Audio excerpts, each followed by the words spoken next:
553 कुल मरीजों की संख्या हो गई है। गाजियाबाद में 43 नए मामले सामने आए हैं और कुल मरीजों की संख्या बढ़कर के 531 हो गई है। लखनऊ में 14 नए मामले दर्ज किए गए, कुल मरीजों की संख्या 480 हो गई। वहीं रामपुर में आज 17 केसेस सामने आए हैं, कुल मरीजों की संख्या बढ़कर के 222 हो गई है। तो यूपी में भी कोरोना का कहर लगातार बढ़ता हुआ नजर आ रहा है। रोजाना नए मामले दर्ज किए जा रहे हैं। यूपी में कोरोना मरीजों की संख्या 11,335 हो गई है और अब तक 301 लोगों की कोरोना की वजह से यूपी में मौत हुई है। तो यूपी में अब तक 6,669 कोरोना मरीज ठीक भी हुए हैं।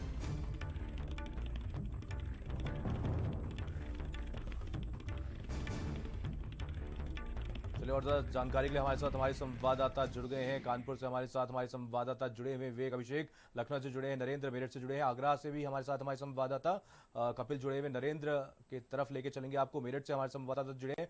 नरेंद्र, यहाँ पर मेरठ की बात की जाए तो कितने नए मामले पिछले 24 घंटे में सामने आए हैं और इन मामलों के सामने आने के बाद अब कितने संक्रमित मरीज मेरठ में हो चुके हैं? देखिए, बीते 24 घंटे में 5 नए मामले मेरठ में सामने आए हैं। अभी जैसा आपने बताया कि जो सरकार की ओर से डेटा आया है उसमें 12 मामले हैं। तो ये जो 12 मामले हैं ये परसों के मामले हैं और नए जो 5 मामले हैं वो कल सामने आए हैं। इसके अलावा बेहद गंभीर बात मनीष एक ये है कि कल मेरठ के मेडिकल कॉलेज में 6 लोगों की मौत हुई है, जिनमें से 4 मेरठ के थे, एक बुलंदशहर का था और एक बागपत का था, तो बिजनौर का था, माफ कीजिएगा। तो कुल मिलाकर 6 लोगों की मौत हुई है मेरठ के मेडिकल कॉलेज में। और जो व्यक्ति 2 जून को भर्ती किया गया था उसकी भी मौत हुई है और जो सेम डे भर्ती किया गया था उसकी भी मौत हुई है। एक सब इंस्पेक्टर जो यहाँ पर फतेहुल्लापुर चौकी पर इंचार्ज थे उनकी भी कल मौत हो गई। इसके अलावा एक गंभीर बात यह है कि 7 जून को 2 लोगों की मौत हुई थी जो गाजियाबाद के रहने वाले थे। उनका जो टेस्ट रिपोर्ट है उसको आने में 48 घंटे का वक्त लग गया, यानी तब तक उनका जो शव है वो मोर्चरी में रखा रहा। तो ये लापरवाहियों का जो आलम है वो रुकने का नाम नहीं ले रहा है। जो टेस्ट रिपोर्टिंग है उसमें बहुत ज़्यादा देरी की जा रही है। जो नए सैंपल्स के डिटेल आते हैं उनको काफी देर से जारी किया जाता है। कहीं ना कहीं और बड़ी लापरवाही सबसे गंभीर बात को मिल रही है। कपिल भी हमारे साथ सरकार एक चिंता जता रही थी। आगरा से जुड़े हुए। कपिल, आगरा की बात की जाए तो यहाँ पर सबसे ज्यादा केसेस अब तक सामने आए थे। अगर पिछले 24 घंटे की बात करें तो कितने नए मामले सामने आए हैं और प्रशासन की तरफ से क्या कुछ तैयारी देखने को मिल रही है जिले में?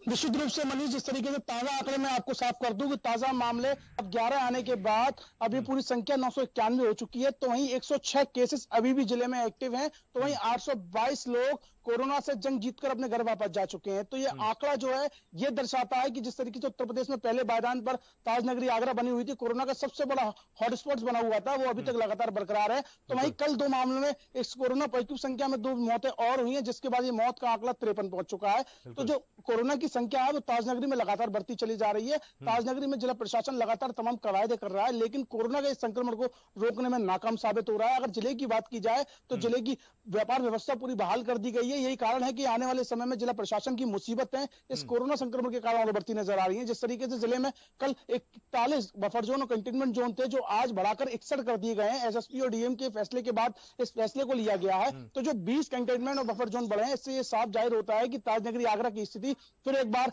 चिंताजनक होती जा रही है। हालात स्थिति से नियंत्रण से बाहर होती चली जा रही है। जिस तरीके से मामले ये बढ़ रहे हैं, आने वाले 20 दिन में ये जरूर घातक साबित होंगे। बिल्कुल। चलिए, कानपुर से हमारे साथ हमारे संवाददाता विवेक भी जुड़े हैं। विवेक, कानपुर की अगर बात की जाए तो कैसी स्थिति यहां पर बनी हुई है और प्रशासन की तरफ से क्या कुछ तैयारियां देखने को मिल रही है?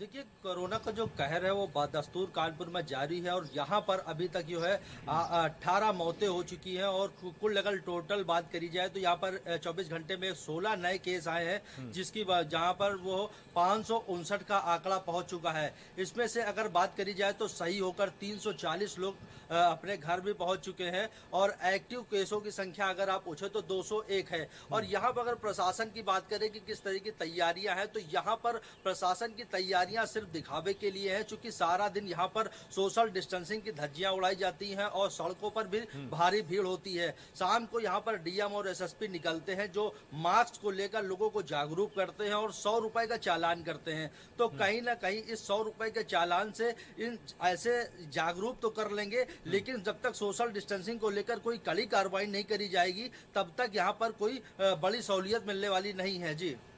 चले हमारे साथ हमारे संवाददाता अभिषेक भी लखनऊ से जुड़े हुए हैं। अभिषेक, यहाँ पर लखनऊ की अगर बात की जाए तो राजधानी है यूपी की, यहाँ पर भी लगातार रोजाना नए मामले सामने आए हैं। इसको लेकर के क्या कुछ तैयारियां प्रशासन की तरफ से अब देखने को मिल रही है, क्योंकि अब अनलॉक पार्ट 1 में कई रियायत भी लोगों को दी गई हैं।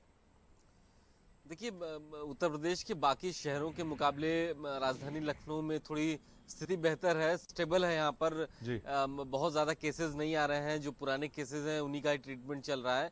लेकिन ये ज़रूर है कि कंटेनमेंट जोन जो है उन पर सख्ती बढ़ा दी गई है। ये कोशिश की जा रही है कि जहाँ भी संक्रमण है वहाँ से वो बाहर ना निकले।